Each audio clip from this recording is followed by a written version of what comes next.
90s के time पर बॉलीवुड पर सबसे हाईएस्ट पेड एक्ट्रेस। चलिए आज माधुरी दीक्षित के बारे में कुछ जान लेते हैं। तो अगर बात किया जाए उसके प्रॉपर्टी का या फिर उसके नेटवर्थ का, तो हस्बैंड से उसकी 2x ज़्यादा नेटवर्थ है या फिर इसकी प्रॉपर्टी और भी ज़्यादा है। तो चलिए आज इसकी हिस्ट्री जान लेते हैं। तो शादी के बाद ही मुंबई छोड़कर कोलोराडो की डेनवर शहर में चले जाते हैं माधुरी दीक्षित एंड श्रीराम नेने। तो 2003 में मार्च में उन लोगों की एक चाइल्ड होता है एंड इसके बाद 2005 में उन लोगों का सेकेंड चाइल्ड। 10 ईयर से भी ज़्यादा उन्होंने डेनवर पर अपने टाइम बिताया है एंड इसके बाद बहुत ज़्यादा ब्रेक लिए थे बॉलीवुड से एंड इसके बहुत दिनों बाद फिर से आ गई थी मुंबई में एंड 2011 में वो आकर फिर से अपनी करियर शुरू कर दी थी। 1984 का बात है जब उन्होंने फर्स्ट डेब्यूट बनाई अबोध से, जहाँ पर वो टॉलीवुड में अपनी फर्स्ट मूवी करी थी एंड उधर ही उसके ऑपोजिट रोल पर थे तापस पाल।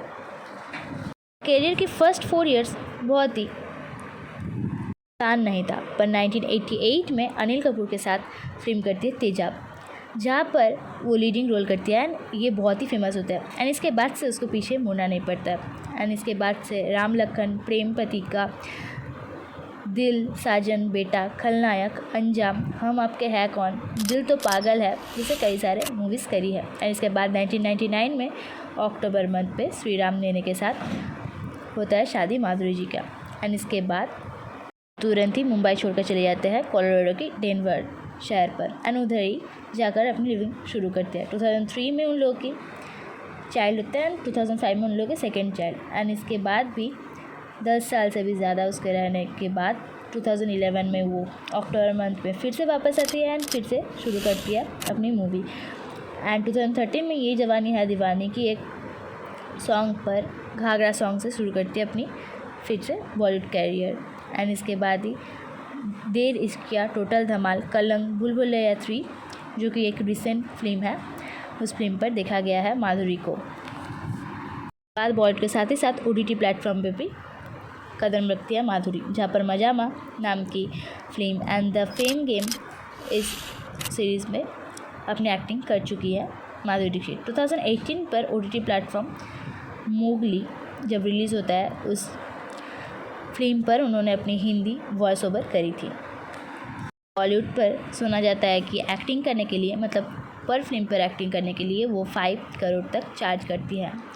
एंड इसके बाद अगर रियलिटी शो की बात हो तो एक सीज़न के लिए वो 10 to 20 करोड़ चार्ज करती है एंड अगर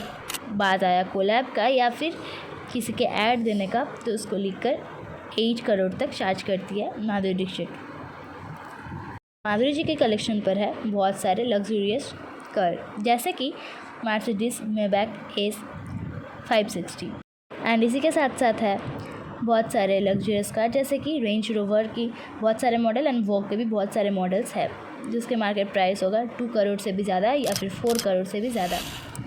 एंड ये सब सुनकर पूरा टोटल अगर नेटवर्थ बोला जाए तो 250 करोड़ के आसपास। मुंबई की शहर पर उन लोगों का एक लग्जरियस हाउस भी है एंड उसके साथ ही साथ अपार्टमेंट भी है। 2018 में श्रीराम नेने के साथ एक ऑर्गेनाइजेशन भी खोले थे माधुरी जी ने एंड इसके साथ ही साथ वो ऑनलाइन डांस क्लास भी कराती है। अब बात करते हैं डॉक्टर श्रीराम माधव नेने के लिए, तो उन्होंने कैलिफोर्निया से अपनी डिग्री करी है एंड उधर से ही उन्होंने अपनी प्रैक्टिस शुरू करी थी एंड इसके बाद मुंबई पे आने के बाद उधर ही अपना काम शुरू करता है, स्टार्टअप शुरू करता है एंड इसके बाद जब वो लोग फिर से शिफ्ट हो जाता है कोलोराडो के डेनवर शहर पर, तो तब उन्होंने उधर भी एक स्टार्टअप खोला था। साथ ये भी सुना जाता है कि श्रीराम नेने IIT की जोधपुर की बोर्ड मेंबर्स भी है एंड उधर ही सुना जाता है कि मंथली उनकी इनकम है 7 करोड़ तक एंड अगर टोटल नेटवर्थ की बात करें तो 100 to 150 करोड़, जो कि माधुरी से बहुत ही कम है, पर अगर उन लोगों का टोटल मिलाया जाए तो 400-450 करोड़ से भी ज़्यादा होगा।